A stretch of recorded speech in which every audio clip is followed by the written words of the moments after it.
Hello दोस्तों, नमस्कार। स्वागत है आपका बिहार एक्सप्रेस न्यूज में। ताज़ा नजर डालते हैं बिहार की तमाम मुख्य बड़ी खबरों पर। इससे पहले वीडियो को लाइक नहीं किया तो लाइक करें, साथ ही चैनल को सब्सक्राइब कर लीजिए।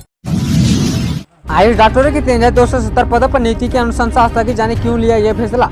आयुष डॉक्टरों की 3270 पदों पर नियुक्ति की अनुशंसा स्वास्थ्य विभाग ने स्थगित कर दी है। State faculty of Ayurvedic and यूनानी मेडिसिन के तहत संचालित ग्रेजुएट इन आयुर्वेदिक एंड यूनानी मेडिसिन की डिग्री को मान्य करने के लिए न्यायालय के आदेश के बाद यह निर्णय लिया गया है। 11 जनवरी को स्वास्थ्य विभाग के संयुक्त सचिव अलंकृता पांडे ने बिहार तकनीकी सेवा आयोग के सचिव को पत्र लिखकर चयनित अभ्यर्थी की अनुशंसा स्थगित करने का आग्रह किया। अस्पताल की जगह ओझा के पास लेकर चले गए टीका के बाद बीमार बच्चे की मोबाइल से कराई झाड़ फूक, चली गई जांच। नियमित टीकाकरण के बाद पारो में बच्चे की मौत की जांच रिपोर्ट मुख्यालय भेज दी गई है। जिला प्रतिरक्षण पदाधिकारी डॉक्टर ए के पांडे ने बताया कि बच्चे की मौत टीका के कारण नहीं बल्कि ठंड के प्रभाव से हुई थी। जब बच्चा सुस्त हो गया और दूध पीना छोड़ दिया तो उसे अस्पताल आना चाहिए था। इसकी जगह सौजन बच्चे को लेकर ओझा के पास चले गए। ओझा बाहर गए थे, इसलिए उसने मोबाइल पर ही झाड़ फूक कर दी। इस बीच बच्चे की हालत बिगड़ती चली गई। यही नहीं, रास्ते में ले जाने के क्रम में उसे ठंड लग गई। उसके बाद बच्चे की मौत हो गई।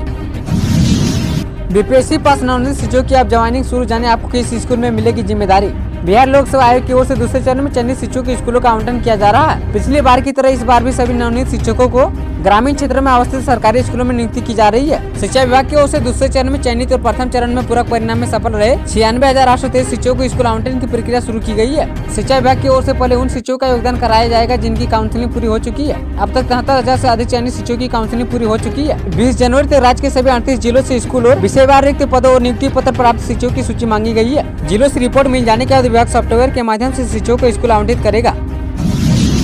कड़ाके की ठंड के बीच मौसम विभाग ने जारी किया अलर्ट, जाने कब तक रहेगा पछुआ हवा का कहर। कोहरे और हिमालय से चली ठंडी हवा ने कनकनी बढ़ा दी है। राज्य के अधिकतर जिलों का न्यूनतम तापमान गिरकर 10 डिग्री से नीचे आ गया है। मौसम विभाग ने 8-9 जिलों में कोल्ड डे और अन्य जिलों में कोल्ड वेव का अलर्ट जारी किया है। 15 जनवरी को भी राज्य के कई जिलों में कोल्ड डे की स्थिति बनी रहेगी। खासतौर पर गंगा और उसकी सहयोगी नदियों के किनारे कोहरा काफी घना छाया रह सकता है। मौसम वैज्ञानिक ने गंगा नदी में स्नान करने जाने वाले श्रद्धालुओं को ठंड से बचने के लिए सतर्क रहने की सलाह दी है। IMD ने ठंड को लेकर मंगलवार के लिए येलो अलर्ट जारी कर रखा है। पाटलिपुत्र यूनिवर्सिटी का पीजी कैंपस अब दानापुर में बनेगा। कॉमन खेलकूद परिसर का भी होगा निर्माण।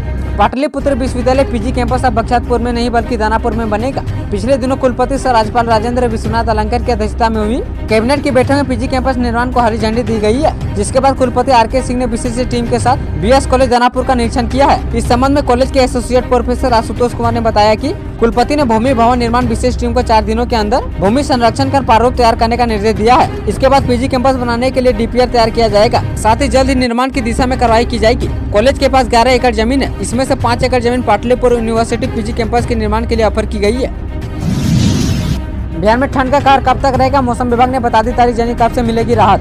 शीतलहर चलने की वजह से कई जिलों में पारा अलर्ट जारी किया गया है। भागलपुर के सबौर का पारा 5 डिग्री तक गिरकर पहुंच गया है, जबकि बिहार में 70 से अधिक जिलों में न्यूनतम तापमान 10 डिग्री सेल्सियस से नीचे आ गया है। 3 दिनों से अधिकतर जिलों में धूप नहीं निकली है। मौसम विभाग ने 8-9 जिलों में कोल्ड डे और अन्य जिलों में कोल्ड वेव का अलर्ट जारी किया है। वहीं भागलपुर का न्यूनतम तापमान 5 डिग्री सेल्सियस तक पहुँच गया है।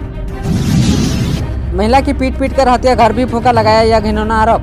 बिहार के ससारा में एक महिला को भीड़ में मॉब लिंचिंग का शिकार बना दिया है। डायन का आरोप लगाकर पीट कर उसकी हत्या कर दी गई है। आक्रोशित भीड़ ने उसके घर में आग भी लगा दी है। महिला पर काला जादू के लिए उस पर बच्चे की बलि देने का आरोप लगाया गया है। घटना रोहतास जिले के अग्रेर थाना क्षेत्र के आकाशी गाँव की है। पुलिस गाँव में पहुंचकर कार्रवाई कर रही है। रोहतास पुलिस डायन के आरोप में हत्या की बात से इनकार कर रही है।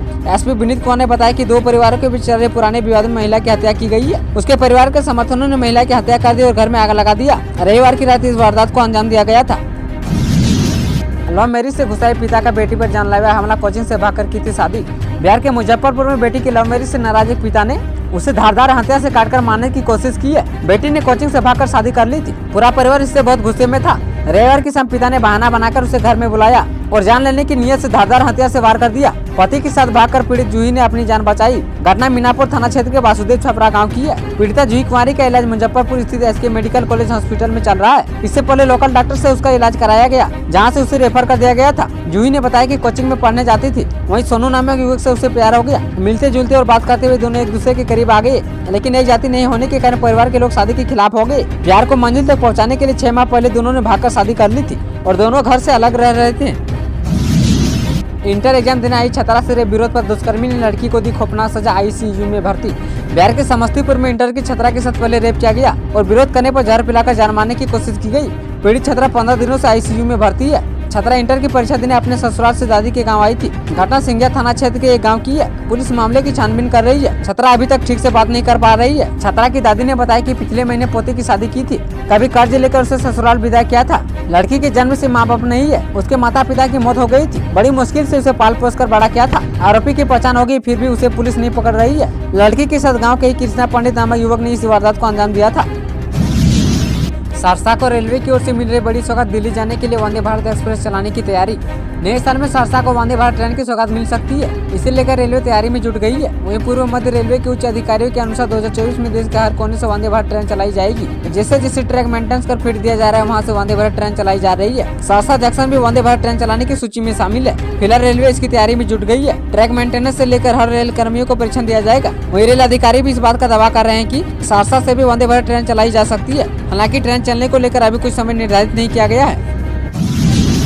सीट शेयरिंग के सवाल पर तेजस्वी का अजूबा जवाब। नीतीश कुमार सरकार गिरने के सवाल पर बोल दी बड़ी बात। बिहार के नीतीश कुमार सरकार गिरने की आशंका को निर्मूल और भाजपाई टाइम पास बताते हुए बिहार के उप मुख्यमंत्री तेजस्वी यादव ने 2024 के लोकसभा चुनाव के लिए राजद, जदयू और कांग्रेस के बीच सीट बंटवारे पर बड़ी बात कह दी है। मुख्यमंत्री नीतीश कुमार के पूर्व मुख्यमंत्री राबड़ी देवी की सरकारी आवास में पहुंचकर राष्ट्रीय जनता दल के राष्ट्रीय अध्यक्ष लालू प्रसाद यादव के साथ चूड़ा दही की पार्टी में शामिल होने के बाद उप मुख्यमंत्री तेजस्वी यादव मीडिया से बात करने पहुंचे। उन्होंने पूरे विश्वास के साथ कहा कि बिहार के महागठबंधन सरकार के अस्थिर होने के सवाल का बहुत बार जवाब देना बेकार है। उन्होंने कहा कि यह भारतीय जनता पार्टी का दुष्प्रचार है। जब गतिरोध नहीं तो बिहार में लोकसभा चुनाव के लिए महागठबंधन के अंदर सीट शेयरिंग का फैसला क्यों नहीं हो रहा है। इस सवाल के जवाब में तेजस्वी यादव ने चौंकाते हुए कहा, सीट शेयरिंग तो हो भी गया होगा, आप कैसे कह सकते कि नहीं हुआ है। उप मुख्यमंत्री तेजस्वी यादव ने कहा कि मकर संक्रांति के मौके पर हमारे घर में लोगों को दही चूड़ा तिलकुट खिलाने की एक लंबे समय से परंपरा चली आ रही है। इसी क्रम में आज इस ठंड में भी हजारों की संख्या में लोग यहाँ पहुँचे हैं, जिनका हम लोगों ने स्वागत किया है। तेजस्वी यादव ने कहा कि खुशियाँ बांटी जाती है तो हमें अच्छा लगता है।